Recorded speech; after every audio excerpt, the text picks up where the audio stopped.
Now, who gonna be in charge of the fish fry for Juneteenth? Millennials, in case y'all ain't know, we responsible for throwing the cookouts now. But this catfish recipe for sure gonna get you right. All right, so first things first with your catfish. All right, we got our fish into a bowl here. Real catfish. You know, not sway. But if that's what you got, cool, no problem. So first things first, we're gonna hit this thing with some mustard. You're not gonna taste the mustard by the end of this, I promise you. So then we're gonna add us in a little bit of hot sauce. Old Bay, some of that garlic powder, then add some of that smoked paprika up in there. Throw in some onion powder. All right, we're gonna add in some unsalted garlic and herb seasoning. Unsalted. I can't stress that enough. Then we're gonna sprinkle in, we're gonna add us in some dill weed. We're just gonna go ahead and get them hands in. Make sure the seasoning is on both sides of each piece of fish, and each piece of fish is just well coated in this seasoning. So we're gonna go ahead and set this aside in the fridge while we're working on dry batter real quick. All right, so for our dry batter, what we're gonna do, add in, we got about like half a cup of some all-purpose flour, and then we're gonna add us in some yellow cornmeal. How much you ask, I'm not really sure, you know what I mean? Just enough to cover these fillets. Now, everything that we season up the fish with, we're gonna double back and put it into our batter. All right, so now, let's go ahead and get everything incorporated and mixed together. And there you got your fish fry.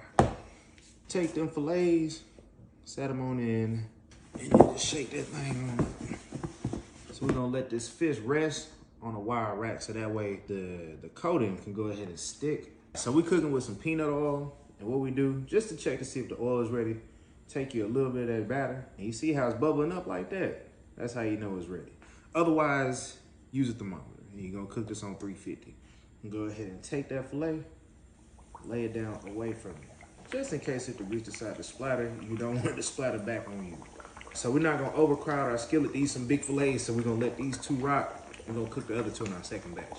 So these gonna cook for about 6 minutes each side, or if they completely submerge, you know, give it about maybe 6 to 8 minutes. Between my two cookbooks from my kitchen culture series, I got you covered. This is the OG, and this is my new one, the new Southern Table. I got you covered for all things big back and some more. Let's get back to it though.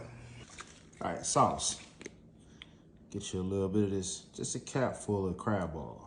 It's gonna give us our heat. A little bit of honey, some garlic powder, couple dabs of some hot sauce, a little bit of mustard. Get you some of that mayo. Go ahead and combine everything together real quick.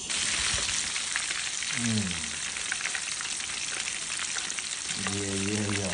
Just how we like it. Now, we hit it just with a little bit of lemon pepper.